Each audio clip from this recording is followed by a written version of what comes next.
For today's video, gagawa naman tayo ng kakanin na kung tawagin natin ay puto pao. Kung marunong kang magluto nito, pwede kang tumanggap ng mga pa-order at kikita ka pa. Gagawin muna natin ang ating pork asado. Magigisa lang tayo ng sibuyas, bawang,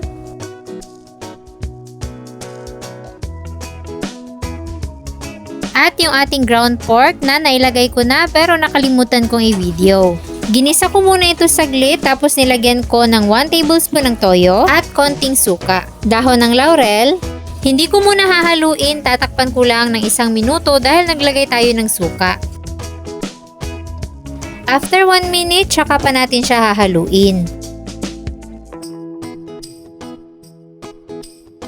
Maglalagay din tayo ng konting brown sugar, cornstarch slurry pampalapot ng ating asado,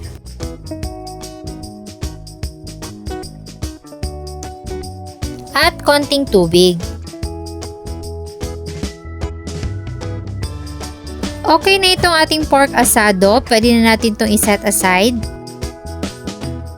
Gawa naman tayo ng ating butter, 4 cups ng all-purpose flour,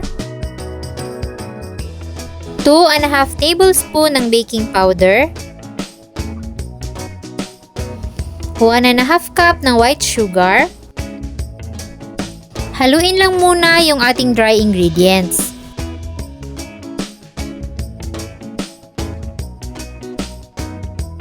Tapos maglalagay na tayo dyan ng 1/4 cup na melted butter, 1 itlog, 1 cup ng evaporated milk, at 2 cups ng tubig. Gradual lang yung paglalagay natin ng tubig, haluin muna natin yung ating butter.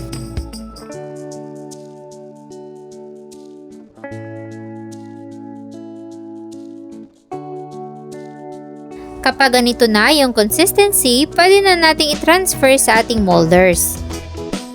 Large size nga pala itong molder na ginamit ko. Huwag nating pupunuin para meron pang space sa pag-alsa.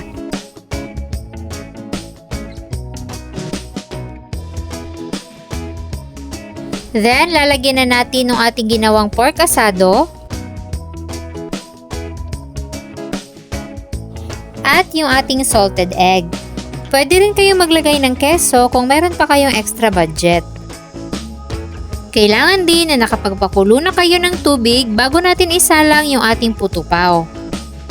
At dapat merong cover na tela yung ating takip para hindi tumulo yung tubig. Isi-steam lang natin to sa loob ng 12 minutes sa medium-low heat.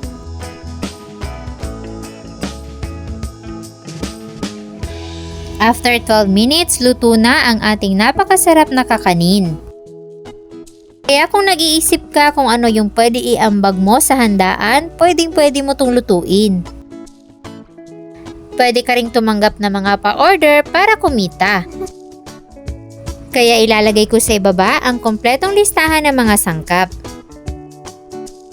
Sana ay nagustuhan nyo ang ating kakanin recipe for today. Enjoy!